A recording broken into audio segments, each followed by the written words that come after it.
Leanne Battersby, Jane Danson, has found herself at the center of turmoil in Coronation Street over the past few months.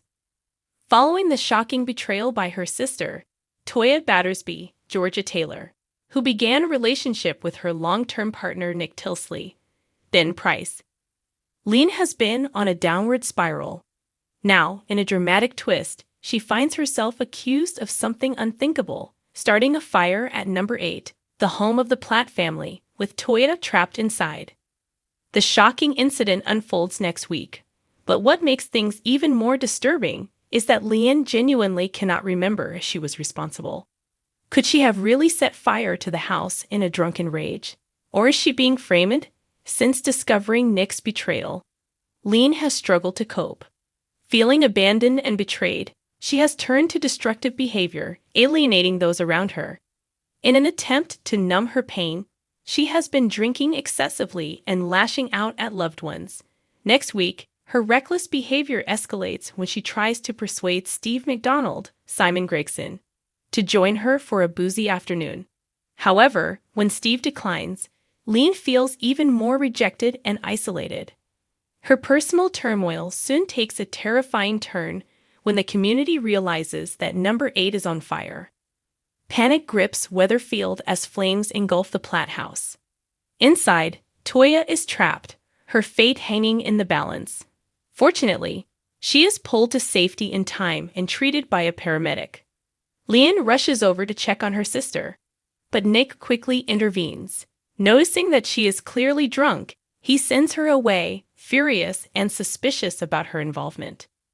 Later, desperate for news about Toya's condition, Leanne turns up at the hospital.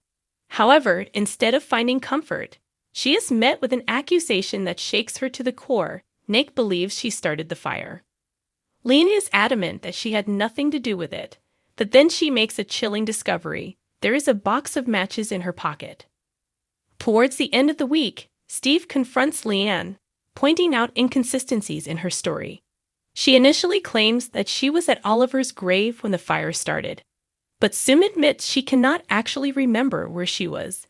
The only thing she knows for certain is that she saw Toya enter number 8, but everything after that is a blur. The next thing she recalls is waking up in Victoria Garden with the matches in her pocket. With such a significant memory gap, Leanne herself is unsure if she could have been responsible for the fire. Did she act out in a drunken rage, wanting to hurt Toya? Or is someone else trying to make it look like she did?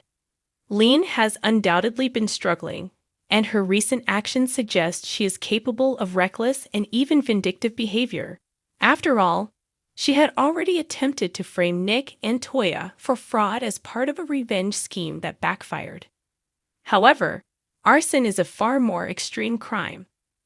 Would she really be willing to risk someone's life, even Toya's? It is clear that Leanne's hatred for her sister has reached dangerous levels, but setting fire to a house while someone is inside takes things to an entirely new level. If she did do it, she may not have intended for Toya to get hurt. However, in her drunken state, could she have lost control? While Leanne is the prime suspect, there is always the possibility that someone else set the fire and planted the matches on her to shift the blame. Nick Tilsley. Could Nick be trying to remove Leanne from his life for good? He has been desperate to protect Toya, and may see Leanne as a threat. Someone from Leanne's past. Leanne has made many enemies over the years. Could someone be taking advantage of her current state to set her up? A random attack. Could the fire be unrelated to Leanne at all, and she just happened to be in the wrong place at the wrong time? What happens next? As the investigation unfolds, Leanne will find herself at the center of intense scrutiny. Nick, Toya, and even Steve will begin questioning whether she is telling the truth, or if she is even capable of knowing the truth herself. Will Leanne remember what really happened that night? Or will the evidence stack up against her, leading to devastating consequences? One thing is certain, this shocking storyline is far from over, and Weatherfield may never be the same again.